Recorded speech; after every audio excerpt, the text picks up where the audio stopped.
Welcome to AfroTales TV, where we uncover Africa's untold stories. In this episode, we bring you 20 rare historical photos of African legends, icons of resistance, leadership, and culture, who shaped the destiny of a continent and inspired the world. Our journey begins in Geneva, 1936, with Emperor Haile Selassie I standing before the League of Nations, appealing against Italy's invasion of Ethiopia. His voice echoed the cry of all oppressed peoples. Next, we move to Ethiopia's proud past. Here stands Emperor Menelik II, who led his people to victory at the Battle of Adwa, defeating European colonial armies. Beside him is Empress Taytu Betul, the queen strategist whose wisdom and courage in Madagascar, we find Queen Ranavalona III, photographed in exile after French colonizers dethroned her. Despite her sorrowful gaze, she remains a symbol of resistance and dignity. In West Africa, the Ashanti Empire faced British invasion.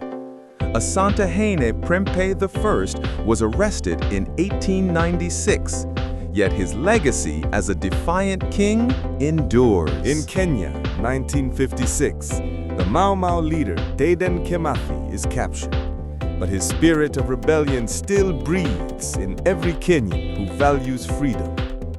Meanwhile, in Johannesburg during the 1950s, a young Nelson Mandela trains as a boxer on a rooftop. Strong in body and in will, he prepared for the long struggle ahead. Beside him stands Winnie Mandela, whose early portraits from 1962 reveal a woman destined to become a fearless voice against apartheid. And here is Kwame Nkrumah of Ghana, draped in kente cloth, declaring independence in 1957, the first sub-Saharan African nation to break free from colonial rule. Patrice Lumumba of Congo in 1960 speaks with fire at his nation's independence, warning against neo-colonialism. His courage made him a martyr. In the 1980s, Thomas Sankara of Burkina Faso electrified Ouagadougou with words of revolution, preaching dignity, justice, and self-reliance for Africa's Julius Nyerere of Tanganyika, later Tanzania, speaks with calm conviction in 1961, guiding his people into independence with humility and wisdom. And here is Steve Biko of South Africa, the Black consciousness leader of the 1970s, whose sharp intellect and fearlessness inspired millions to rise against apartheid. Amilcar Cabral, captured in a rare 1948 portrait, would go on to lead Guinea-Bissau's fight for liberation, armed with ideas as powerful as weapons. Samora Machel, Mozambique's first president, stands proud in the 1970s, embodying the resilience of a people who won their freedom through struggle.